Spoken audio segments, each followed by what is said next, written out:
رمضان المبارک کا آخری عشرہ اور لیلۃ القدر۔ رمضان کے آخری عشرے کی ایک خصوصیت یہ ہے کہ اس میں ایک ایسی رات ہے جو 1000 مہینوں سے زیادہ بہتر ہے، یعنی اس رات کا عمل 1000 مہینوں کی عبادت سے زیادہ بہترین عمل ہے۔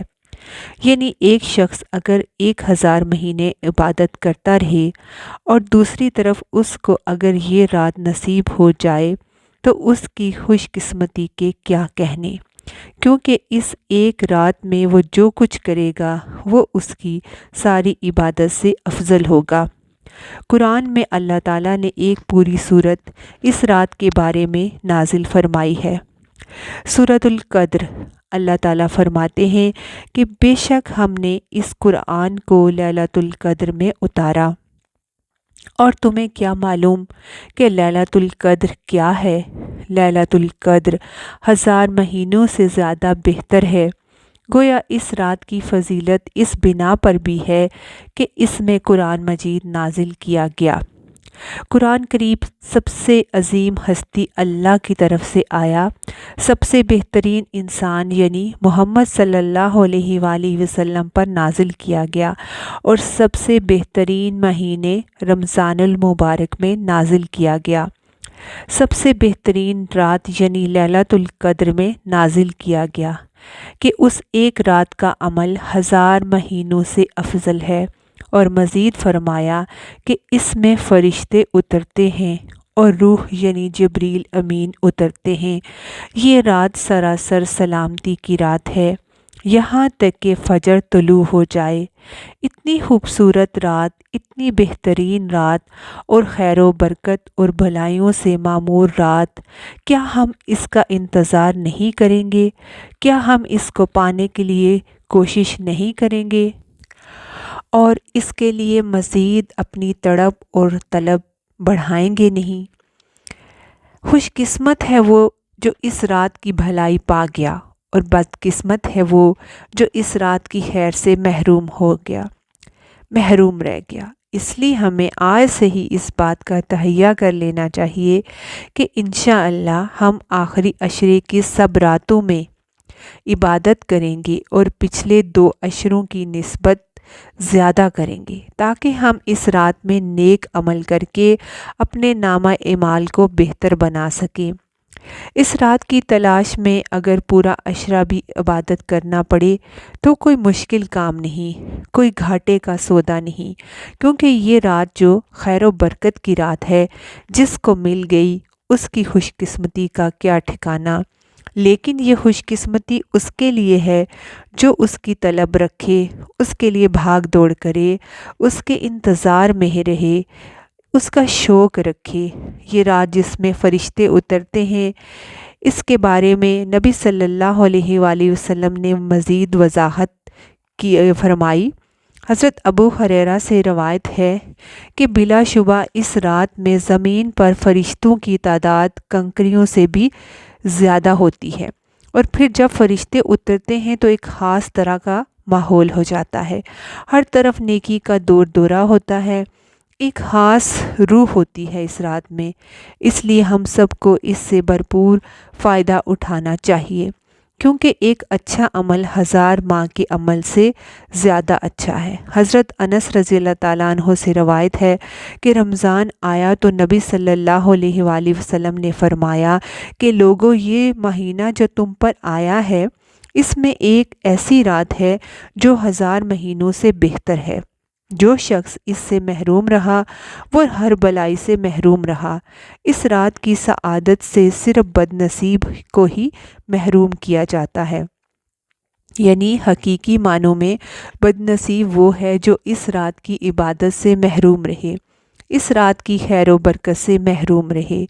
لیلۃ القدر آخری عشرے کی کوئی بھی رات ہو سکتی ہے، لیکن نبی صلی اللہ علیہ وآلہ وسلم نے فرمایا کہ اسے آخری طاق راتوں میں تلاش کرو۔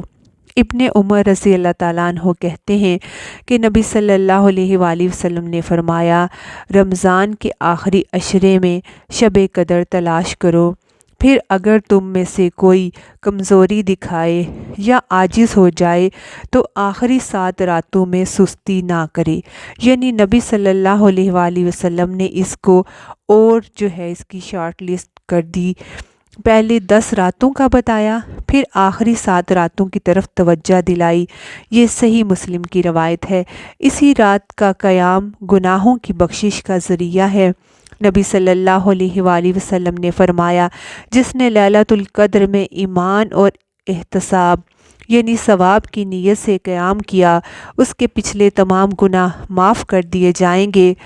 اس سے ہمیں یہ بھی بات پتہ چلتی ہے کہ اس رات کی سب سے افضل نیکی قیام کرنا ہے، یعنی اللہ تعالیٰ کے حضور کھڑے ہو کر زیادہ سے زیادہ قرآن مجید پڑھنا، یعنی نماز کی حالت میں یا سننا۔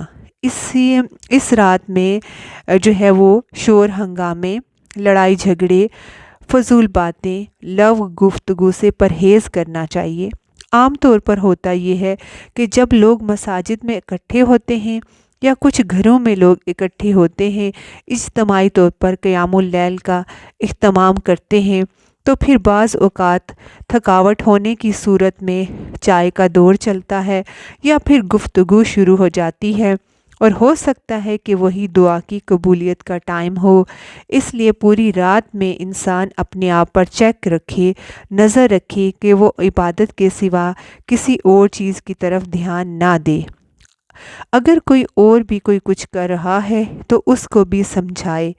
اس سلسلے میں ایک حدیث ہے، عبادہ بن صامت سے روایت ہے، نبی صلی اللہ علیہ وآلہ وسلم نے ہمیں شب قدر سے متعلق خبر دینے کے لیے تشریف لا رہے تھے کہ 2 مسلمان آپس میں جھگڑا کرنے لگے۔ اس پر آپ صلی اللہ علیہ وآلہ وسلم نے فرمایا، میں آیا تھا کہ تمہیں شب قدر بتاؤں، لیکن فلاں اور فلاں نے آپس میں جھگڑا کر لیا، بس اس کا علم اٹھا لیا گیا، اور امید ہے کہ تمہارے حق میں یہی بہتر ہوگا۔ اس حدیث سے ہمیں 2 باتیں پتہ چلتی ہیں۔ ایک یہ کہ مسلمانوں کا باہم لڑائی جھگڑا، فتنہ فساد انہیں بہت سی خیر سے محروم کر دیتا ہے، اور یہ کہ ایک اور حدیث کے مطابق جو ہے فساد اور باہمی تعلقات کی خرابی دین کو مونڈ دینے والی ہے، یعنی دین کا صفایا کر دیتی ہے۔ وہاں کوئی ایمان، تقوی، خیر اور بھلائی پھر باقی نہیں رہتی، جہاں لوگوں کے درمیان باہمی تعلقات اچھے نہیں ہوتے۔ پھر دوسرا ہمیں یہ بھی پتہ چلتا ہے کہ نبی صلی اللہ علیہ وآلہ وسلم جو تھے وہ کس قدر مثبت سوچ کے حامل تھے، اور اگر ہم غور کریں تو اس میں خیر ہی خیر ہمیں نظر آتی ہے۔ جیسے آپ صلی اللہ علیہ وآلہ وسلم نے فرمایا کہ اس طرح سے تمہارے حق میں یہ خیر ہی ہوگی۔ اگر ہمیں معلوم ہوتا کہ فلاں رات جو ہے وہ لیلۃ القدر کی رات ہے، جیسے دیکھیں کچھ لوگ کہتے ہیں کہ 27 کی رات یا کوئی اور رات، پھر اس رات ہم صرف عبادت کرتے، لیکن اب چونکہ معلوم نہیں کہ وہ کون سی رات ہے، تو اس ایک رات کو تلاش کرنے میں ہم اور بھی کئی راتوں میں عبادت کر لیتے ہیں، جو یقینی طور پر ثواب اور اجر کا کام ہے۔ لیلۃ القدر اگرچہ نہیں پتہ چلتا کہ کون سی رات ہے، لیکن اس کی کچھ علامات ہمیں بتائی گئی ہیں۔ وہ علامات کیا ہیں؟ احادیث کی روشنی میں دیکھتے ہیں۔ نبی صلی اللہ علیہ وآلہ وسلم نے فرمایا کہ شب قدر کی صبح کو سورج کے بلند ہونے تک اس کی شعاع نہیں ہوتی، وہ ایسے ہوتا ہے جیسے تھالی، یعنی سورج نظر تو آتا ہے لیکن اس کی شعائیں نہیں نظر آتی، یعنی سورج کا رنگ ایک طرح سے مختلف ہوتا ہے۔ ایک اور روایت میں آتا ہے، حضرت ہریرہ رضی اللہ تعالیٰ عنہ سے روایت ہے کہ ہم نے رسول اللہ صلی اللہ علیہ وآلہ وسلم کے پاس شب قدر کا ذکر کیا تو آپ صلی اللہ علیہ وآلہ وسلم نے فرمایا، تم میں سے کون اسے یاد رکھتا ہے؟ اس میں جب چاند نکلتا ہے تو ایسا ہوتا ہے جیسے بڑے تھال کا کنارہ، یعنی اس کو بھی آپ نے تھال سے تشبیہ دی، لیکن کنارہ اس لیے کہ آخری راتوں میں چاند پورا نہیں رہتا، ایک کنارے کی طرح رہ جاتا ہے۔ اسی طرح ابن عباس سے مروی ہے کہ رسول اللہ صلی اللہ علیہ وآلہ وسلم نے فرمایا، شب قدر آسان اور معتدل رات ہے جس میں نہ گرمی ہوتی ہے اور نہ سردی۔ اس صبح کا سورج اس طرح طلوع ہوتا ہے کہ اس کی سرخی مدھم ہوتی ہے، یعنی سورج کی ایک نشانی بتائی گئی، لیکن ظاہر ہے جب وہ رات گزر جاتی ہے تب ہی سورج نظر آتا ہے۔ اس لیے اس پر نہیں رہنا چاہیے کہ فلاں رات تھی یا فلاں رات تھی، توجہ اس پر رہنی چاہیے کہ ہم نے ہر رات کس طرح فائدہ اٹھانا ہے۔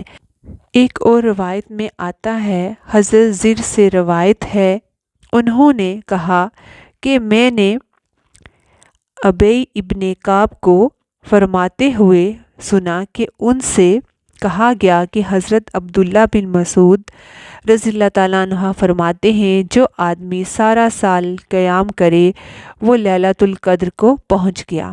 حضرت ابی فرماتے ہیں کہ اللہ کی قسم جس کے سوا کوئی معبود نہیں، وہ شب قدر رمضان میں ہے۔ وہ یقین کے ساتھ قسم کھاتے ہیں، اللہ کی قسم بے شک میں جانتا ہوں کہ وہ کون سی رات ہے۔ یہ وہی رات ہے جس میں اللہ کے رسول نبی صلی اللہ علیہ وآلہ وسلم نے ہمیں قیام کا حکم دیا ہے۔ اس رات کی صبح 27 تاریخ تھی اور اس کی علامت یہ تھی کہ سورج طلوع ہوا تو اس کی سفیدی میں شعاع نہ تھی، اور یہ بھی ہو سکتا ہے کہ یہ اس سال کی 27ویں رات ہو، لیکن یہ ضروری نہیں کہ صرف 27 کی ہی رات شب قدر ہو۔ حضرت عائشہ رضی اللہ تعالیٰ عنہ کہتی ہیں کہ میں نے پوچھا، اے اللہ کے رسول، اگر میں شب قدر پا لوں تو اس میں کیا کہوں، یعنی کون سی دعا میں مانگوں؟ آپ صلی اللہ علیہ وآلہ وسلم نے کہا، کہو اللہم انک عفو کریم تحب العفو فاعف عنی، اے اللہ تو معاف کرنے والا ہے، کرم فرمانے والا ہے، معاف کرنے کو پسند کرتا ہے، پس تو مجھ کو معاف کر دے۔ اس سے یہ بات پتہ چلتی ہے کہ اس رات میں زیادہ سے زیادہ اللہ تعالیٰ سے بخشش کی دعا کرنی چاہیے، معافی اور درگزر کی دعا کرنی چاہیے۔ اس کے علاوہ انسان قرآن مجید کی تلاوت کر سکتا ہے۔ اگر خواتین نماز نہ پڑھ سکیں تو ذکر اذکار کر سکتی ہیں، تسبیحات کر سکتی ہیں۔ اپنی غلطیوں کی ہم سب معافی مانگ سکتے ہیں، کیونکہ اللہ تعالیٰ کو بندے کی توبہ سے خوشی ہوتی ہے۔ حدیث میں آتا ہے، نبی صلی اللہ علیہ وآلہ وسلم نے فرمایا، ایک آدمی گناہ کرتا ہے، پھر کہتا ہے، اے اللہ میرا گناہ معاف کر دے، تو اللہ تعالیٰ فرماتا ہے کہ میرے بندے نے گناہ کا کام کیا اور اسے علم ہے کہ اس کا کوئی رب بھی ہے جو گناہوں کو معاف فرماتا ہے اور ان پر مواخذہ کرتا ہے، میں نے اپنے بندے کو معاف کر دیا۔ یعنی اللہ تعالیٰ اس بات سے خوش ہوتے ہیں کہ بندہ اللہ تعالیٰ سے معافی کی دعا مانگے، پھر اللہ تعالیٰ بخشش کا وعدہ بھی کرتے ہیں۔ رسول اللہ صلی اللہ علیہ وآلہ وسلم نے فرمایا کہ شیطان نے اللہ عز و جل سے کہا، مجھے تیرے عز و جلال کی قسم، میں تیرے بندوں کو جب تک کہ وہ فوت نہیں ہو جاتے انہیں گمراہ کرتا رہوں گا۔ اور اللہ تعالیٰ نے فرمایا کہ مجھے اپنے عز و جلال کی قسم، جب تک وہ مجھ سے معافی مانگتے رہیں گے میں بھی انہیں معاف کرتا رہوں گا۔ یعنی اللہ تعالیٰ کو معاف کرنا پسند ہے، اس لیے خصوصی طور پر لیلۃ القدر میں اپنے گناہوں کی معافی مانگنی چاہیے، کیونکہ اس میں قبولیت کی گھڑیاں ہوتی ہیں۔ اور استغفار کا فائدہ یہ بھی ہے کہ انسان عذاب سے محروم رہتا ہے۔ قرآن مجید میں اللہ تعالیٰ فرماتے ہیں، ان کو عذاب نہیں دیں گے جب تک وہ استغفار کرتے رہیں گے۔ تو کوئی بھی انسان یا قوم اپنی کوتاہیوں، غفلتوں، گناہوں کی وجہ سے اللہ تعالیٰ کو ناراض کر دیتی ہے، لیکن اللہ تعالیٰ غفور الرحیم ہیں، وہ اپنے بندوں کو معاف کر دیتے ہیں۔ لہٰذا اس موقع پر ہمیں انفرادی توبہ کے علاوہ اجتماعی توبہ بھی کرنی چاہیے۔ قرآن مجید میں اللہ تعالیٰ فرماتے ہیں، اے مومنو سب مل کر اللہ سے توبہ کرو، اللہ تعالیٰ معاف فرمانے والا ہے، خواہ انسان کے گناہ آسمان کی بلندیوں تک ہی کیوں نہ پہنچ جائیں۔ اور آپ صلی اللہ علیہ وآلہ وسلم نے یہ بھی فرمایا کہ جو آدمی یہ بات پسند کرتا ہے کہ اس کا اعمال نامہ اسے خوش کر دے تو وہ کثرت سے استغفار کیا کرے۔ ایک اور روایت میں آتا ہے، خوشخبری ہے اس کے لیے جو اپنے نامہ اعمال میں بکثرت استغفار پائے۔ ہمیں اللہ تعالیٰ سے دعا کرنی چاہیے کہ اللہ تعالیٰ ہمیں یہ رات نصیب فرمائے اور ہمارے گناہوں کی بخشش بھی فرمائے اور ہم پر اپنی رحمتوں کا نزول بھی فرمائے، اور اللہ تعالیٰ کا شکر بھی ادا کرنا چاہیے کہ اس نے ہمیں یہ رمضان کا مہینہ بخشا، یہ آخری عشرہ دیا، اور اللہ سے دعا کریں کہ اللہ ہمیں لیلۃ القدر نصیب کرے اور ہمارے گناہوں کو معاف فرمائے۔ اللہ تعالیٰ ہمیں مزید نیکی کے راستے پہ بھی استقامت دے، اللہ تعالیٰ ہمیں صحیح راستے پہ چلنے کی توفیق دے، اللہ ہمیں قرآن و سنت کے راستے پہ چلنے کی توفیق دے۔ اللہ تعالیٰ سب کو لیلۃ القدر نصیب فرمائے، آمین۔ السلام علیکم ورحمۃ اللہ وبرکاتہ۔